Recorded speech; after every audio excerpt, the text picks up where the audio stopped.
Hello, welcome to my channel. The main rule for the quilting is that there are no rules. You will learn, you will watch others, and you will find the methods and ways of quilting that works for you. And that's the most important thing, because you need to find what works for you to be able to enjoy the process.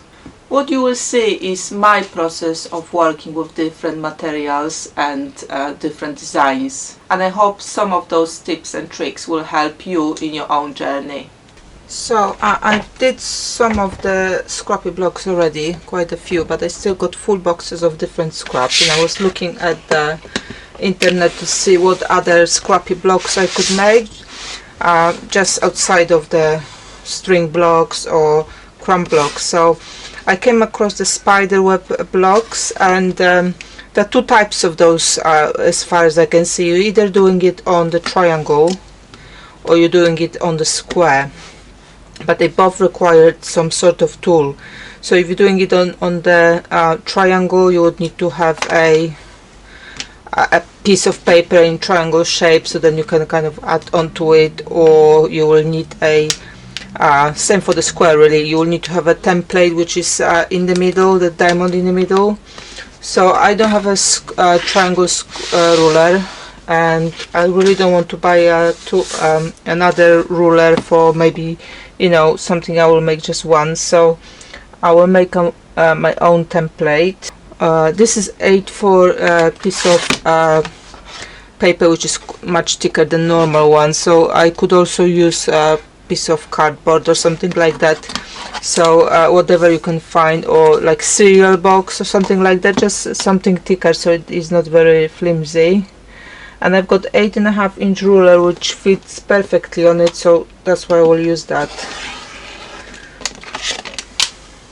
So now, so block will look like this, that you will have that piece in the middle and then pieces to the end. And normally what they do is they put the a one color fabric in the middle, and then you can have a strips on the edges. So that's the scrappy part of that block on the side. I would like to do other way around, or even more. So I did this block previously, which I did like very much how it came out together, and I would like to replicate that look on this type of block. So I would like to have a scrappy bit in the middle, and then whatever strips I have. So scrappy bit in the middle, that white bits to frame it out, and then whatever else on the edges. So I will do it on the muslin like I did here, because muslin makes your strings kind of, they don't stretch, so it's much easier to work with it when you want to put the quilt together. And also, if I use the insert to be scrappy, you know, crumb block type of thing, it will also nicely hold it in place. So that's why I don't use paper for this type of blocks. On that basis, what I need first make is that diamond in the middle. To the size of the middle, let's try with bigger one first, and if I don't like it, you know, we can always trim it to the smaller bit. So let's start with maybe mark 2.5 on one side. More, I think it will be more. Let's say 3.5. If you hear some noises in the background, that's my children fighting, so please forgive me. But they've been, you know, sitting at home for a while now in the COVID, so they're kind of tired of each other a little bit. Okay, so I've got 3.5 inches on this side, and let's make 3.5 inches on this side. And then I will need to link the lines, and got the ruler for that.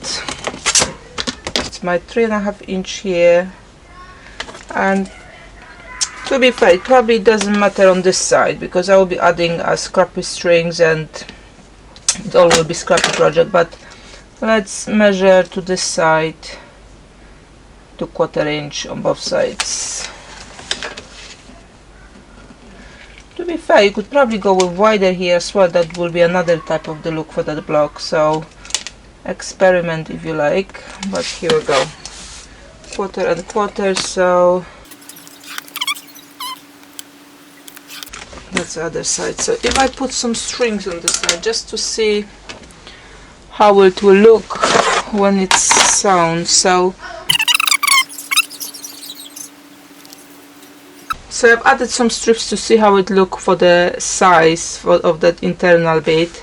That will be crumb block here, then the white strips on the sides, and then whatever else blue on the outside. So I think the size wise, yeah, that will look really good. So let me calculate how many blocks I need for the probably like a lap size of quilt, and we go from there on the number of the squares I need. But let me just finish cutting it up. So the only precise bit I will be making for this block is once I make the crumb blocks, I will trim them according to the template I've made, and everything else obviously will be scrappy string, so that's fine. And then when I sew all the pieces together, I will then square it up. Okay, so I have sewn together patches of the crumb pieces to go in the middle of this template.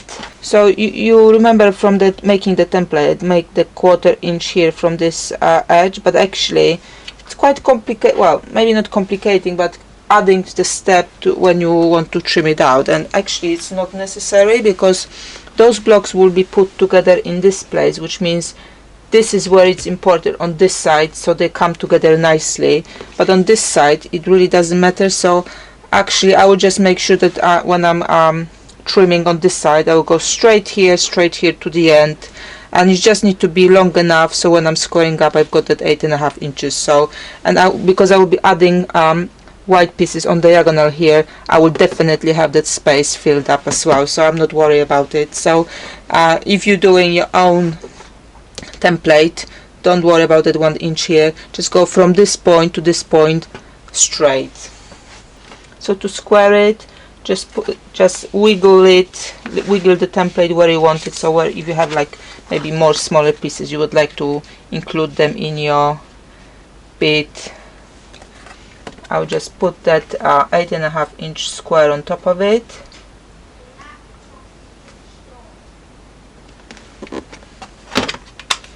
So that's the first bit to square up.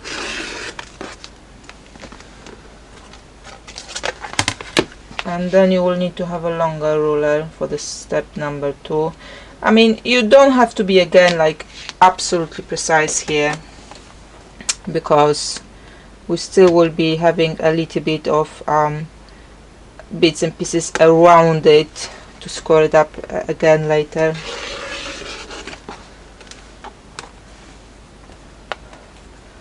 Let's do it this way.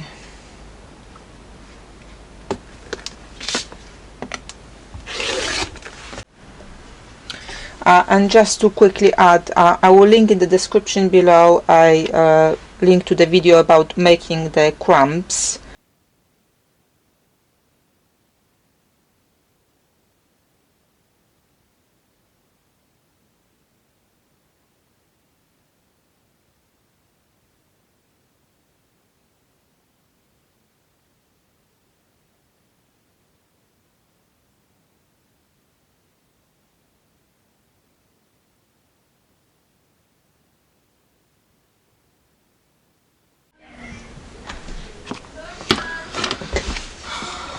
Okay, so I do apologize for extra noise in the background. This is just my children running about and messing around in the kitchen. So before I start putting the quilt together or start sewing the blocks, I thought it would be good to kind of make a sketch of what I want the quilt to actually look like.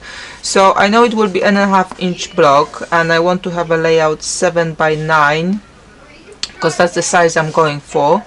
So with 7 and 9 this way, obviously I would not have the equal number of those kind of stars. So I will have a 6 by 8 here, and then what I will do, I will put the small string bits all around the frame. Now I won't be doing 4.5 inches individual squares. I will do, because this I'm cutting 9.5 to do 8.5 finish, I will do the same thing for this, and I just chop the 9.5 each block. I will square it to 4 pieces and 4.5 square frame around it. Okay, so I've got everything cut. I've got my muslin squares for foundation, so I will put my first triangle on.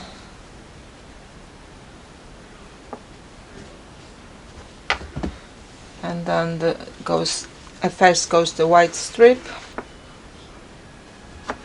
I've got just normal foot on my machine, not the 1/4 inch, and that's what I will use for sewing those.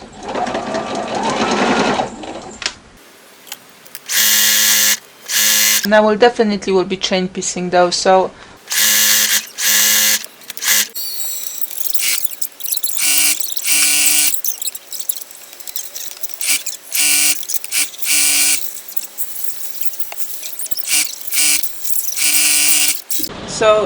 before I start telling you about the quilt, so all that noise you're hearing is the rain on the top of my conservatory, so apologies for the noise in the background if that's disturbing a little bit, but it is what it is. It's a rainy day here in UK, Southampton, February. Okay, so I've got a pile of the pieced blocks, so some of them are strings because they will be going on the borders. Let me just put them away for now. So they will be squared up to 4.5 inches, and then I have made, I think, 14 of those with the triangles in, well, sort of triangles inside. So let me just separate them. Okay, it's time to square them up now.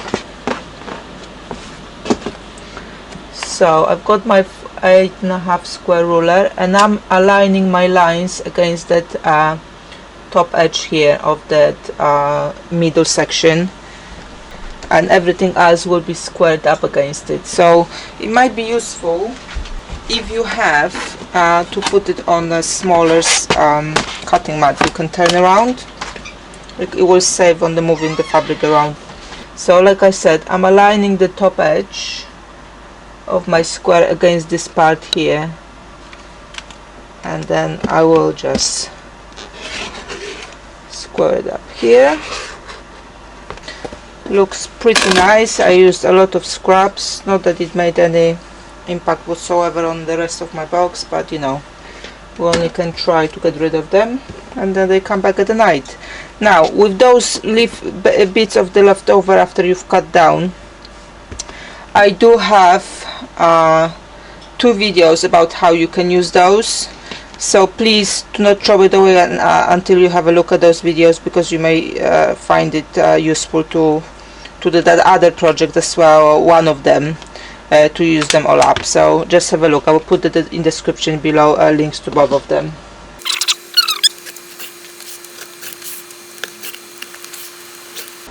Okay, every time I move the mat, I just kind of glancing at this edge here that it didn't move, because obviously that's the most important bit to make it squared up to. Okay, block number 2. So hopefully those white bits should come together. Ooh, lovely. So I will square 2 more so we can put that first triangle together. This looks really, really good. Okay, so I just got another 1,000,001 to do, but I will carry on. So that's the first part of the block, and the second part of the block will be well, the second part of the quilt will be to make a border from the 4.5 inches square. So just go on this side first and just square up one of the edges. Just use any square ruler you've got big enough to give you that angle here. you're not measuring at this point anything yet. You just want to literally, okay, I will go on this side, you just want to square it up in one corner, so then you can work with it. And I will probably do that bit to all of them in one go first. And 9 here, 9 here.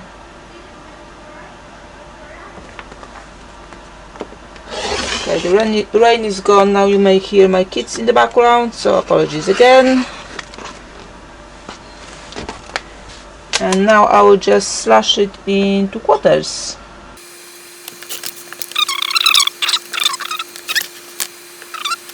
Here goes. That will be my frame, and when I kind of go around it, they will be going one direction first, and then when I go to the middle, they will go other way around. So that will make another pattern around it. So I think it looks pretty good so far. Okay, so I finished sewing all of my blocks, both the one with the middle section and all the string ones, which then I've cut to 4.5 pieces for the frame. So that's all ready. So the last bit left to do is to do the corner blocks. So I did say I want to have them a little bit different than the rest. So what I've got here is 2 6-inch muslin backing squares. I will just do normal string piecing on them, and then I will show you how I will put them together to make a little bit different block to put in the corners. So let me do the sewing and we'll come back when it's ready to be cut. So I finished my blocks, and what I will do now, on one of the blocks I will draw a line in the middle. You can use anything to do that, because that's where you will be cutting the block later, so it doesn't matter, it can be a pen. I started with the 6-inch block, and I squared it up to 5.5, so and I will still be squaring it down to 4.5 still, so you don't have to be very precise here, really, it won't bother anything. So now I will put it on top of this block, and I want to do it so the lines are going in different directions, so that will be that way. So when I stitch on here and I will open this block, the strips will go in different directions. So one side will go this way, one side will be going this way. So that's the effect we're going for. So I will now stitch on both sides of that line about 1/4 inch. Again, it's not needs to be precise about the length of or the distance. It just needs to be straight stitch, because we will still square it up later. I've got my block stitched on both sides of the line, and I will just cut it in the middle. And here we go, my blocks are ready. Okay, so I've ironed seams open, and now I need to square my block to 4.5 inches. So the ruler you need is the ruler with the line in the middle. I don't have it on this one, but I do have another ruler here with that line, because obviously you want to make sure you center on that stitch in the middle.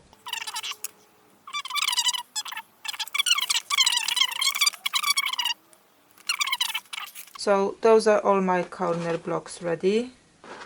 Those are the ones I've made before, and I am ready to lay out the quilt and choose where I want each block to go to, and then ready to put it together. So let's do that and see how it looks.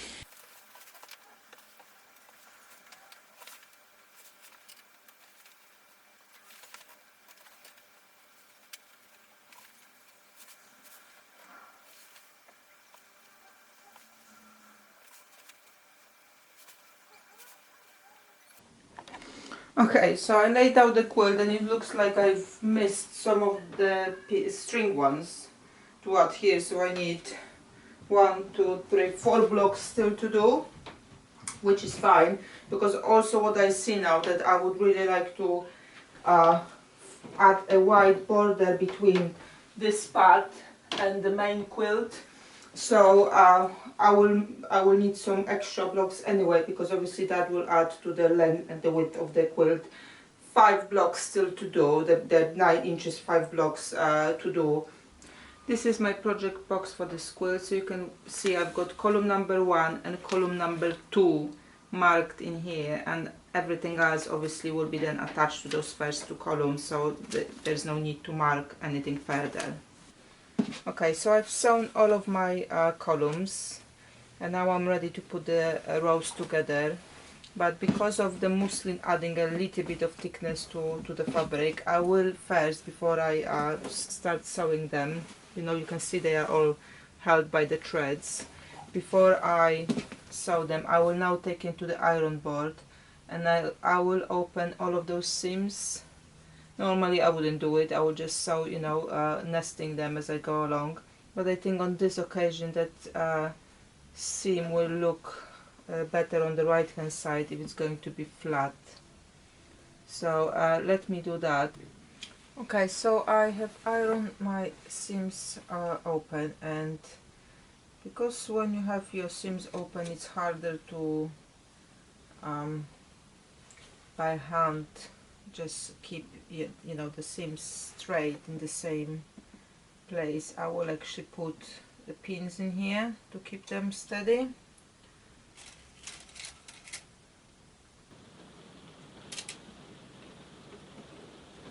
So I'm at the first junction here. I just need to make sure they all lined out because it feels like it shifted down.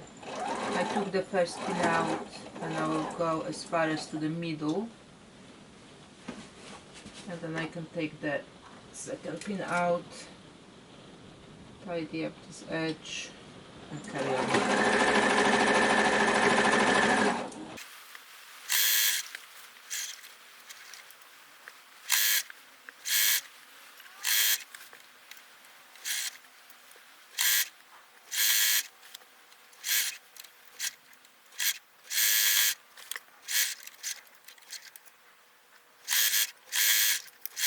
Okay, so I finished sewing it in. I will do the other rows same way. Pin them, sew them, pin them, sew them, pin them, sew them, and then I will take it all to the ironing board. Now, if you worry that, you know, it's going to be too big thing to iron in one go, by all means go and iron it out now. Now, I want to just show you if that's what you would like to do every each row. I've started from the bottom, and what I did before I kind of went on the back of it, when I sew first 3 rows and I've ironed it, I actually wasn't paying attention which way the seams are going underneath. I just iron it all out and it looks nice and flat, and when I went to the back I saw they actually turned to one or other side. Doesn't matter, it really lies flat. The only place where there is a little bit more bulk is this junction here, where all of those white strips are coming together, but you would probably have the same thing in normal flat block as well, when also many maybe half square triangles or something coming together. It's not big bulk, and I will show you better when I get to this ironing board, but that's the only place. So actually I probably didn't have to even iron all those ones open. If they have gone to the side, it would have been fine as well.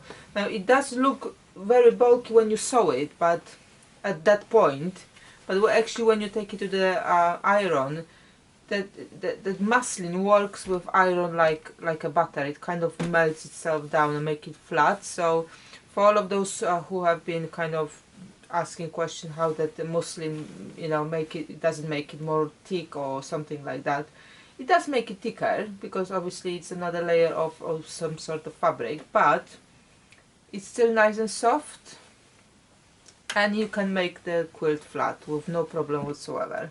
So like I said, let me finish sewing the rows and I will take you to this my iron board just to show you how it looks when you iron it out all together nicely and flat.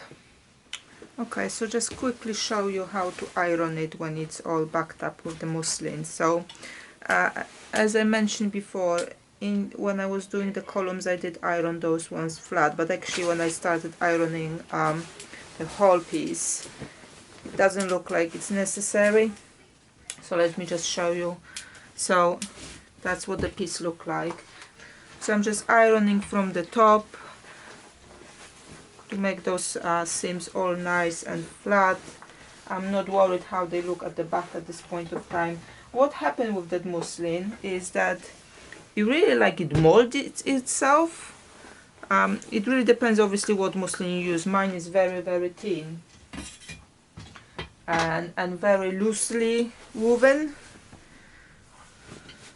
So the only place where you will find those seams are quite maybe bulkier than anywhere else will be where all of those white strips here meeting together. I would have a look in a minute if it comes out good in the camera. And but everything else, and it's not it's like it's very very bulky, it's just it's a little bit more than wherever else because you have a lot of seams coming together. So let me finish that bit and I will turn it around and I will show you how it looks there. So even without checking the back, I'll be more than happy to now quilt, you know, put it in the sandwich and start quilting it, because I will be still having the batting in between the back, you know, the backing. So whatever is there, it's going to kind of disappear in the batting. And it's probably easier ironing as well because the muslin keeps your squares square. It doesn't stretch that much like you would have just one fabric, like normal block without any other pieces added to it. Or even if you have a two pieces, you know, block made from 2 pieces or 3 pieces, 4 pieces, they still will stretch a little bit. But because it's on the muslin foundation, it holds it for you, so it doesn't stretch at all. So you can really iron it out without no issues whatsoever, and it will not lose the shape.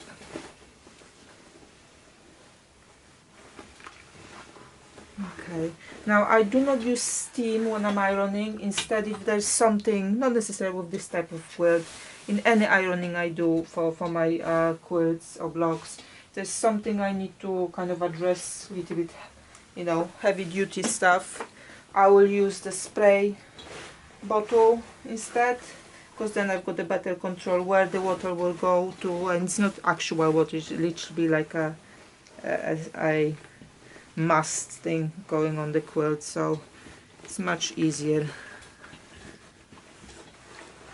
Okay, and then last one. I think I've ironed this one before, but I just go over again.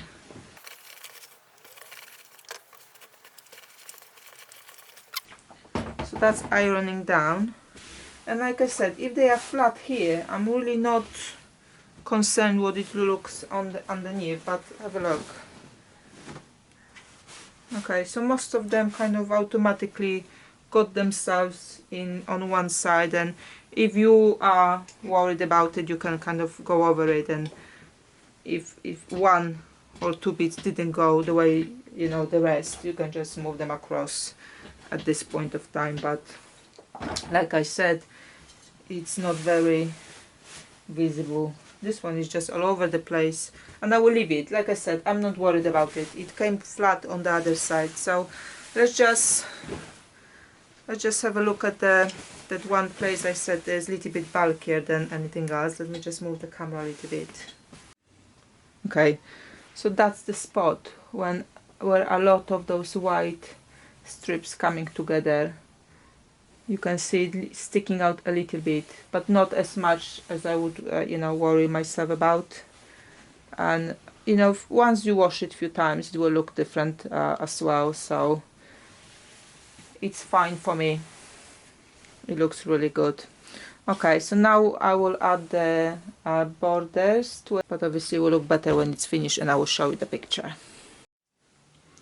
And this is the finished quilt. I think it came out really nice, and I'm glad I've added that white border around before putting another layer of the strappy border, because it kind of framed those diamonds inside quite nicely. I just love how this quilt came out, and I love those blues and greens in it with some pops of other colors in the mix as well. And that secondary diamond shape here as well, I think it all came together quite nicely.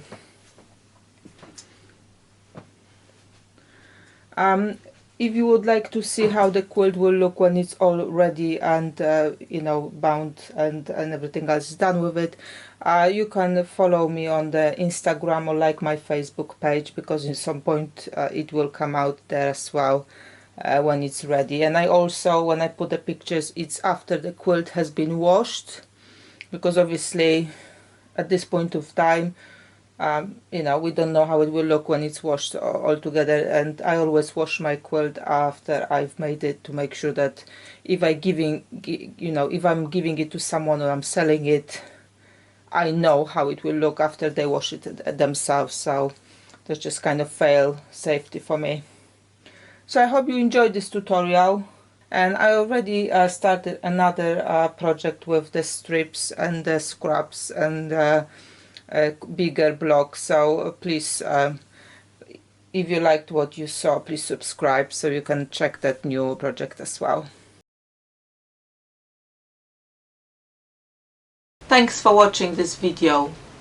If you liked what you saw, please subscribe to my channel to support my work. For further inspiration and examples of my work, you can check my Instagram or Facebook page. Happy creating!